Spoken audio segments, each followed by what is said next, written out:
വയറിന് വേദന, കലശലായ കത്തിക്കാളില്.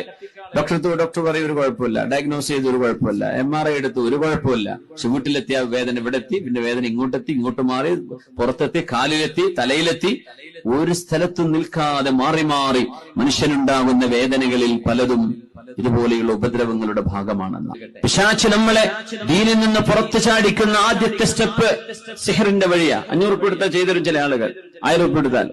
അത് മാറാനും അത് ഉപേക്ഷിക്കാനും അത് ഇല്ലായ്മ ചെയ്യാനും ഒരുപക്ഷെ ഒരുപാട് വർഷങ്ങൾ, ഒരുപാട് മാസങ്ങൾ. ചില ആളുകൾക്ക് അറിയില്ല, സാധുക്കളായിരിക്കും, അവരങ്ങനെ ഡോക്ടർമാരെ മാറി മാറി കാണും. ഒരിക്കലും ജീവിതത്തിൽ അവർ വിശ്വസിച്ചിട്ട് പോലും ഉണ്ടാവില്ല ഇങ്ങനെ സംഭവം ഉണ്ടാവും. അത് പറയുമ്പോൾ പലപ്പോഴും പറയും അങ്ങനെയൊക്കെ ഉണ്ട്. അസ്സഹറു ഹഖ്ഖുൻ, അതൊരു യാഥാർത്ഥ്യമാണ്. വന്നു പെടുമ്പോഴായിരിക്കും ചില ആൾക്കാർക്ക് വിശ്വാസം ഉണ്ടാവുള്ളൂ. അത് ഉള്ളതാണ്. വയറിന് വേദന, കലശലായ കത്തിക്കാളില്.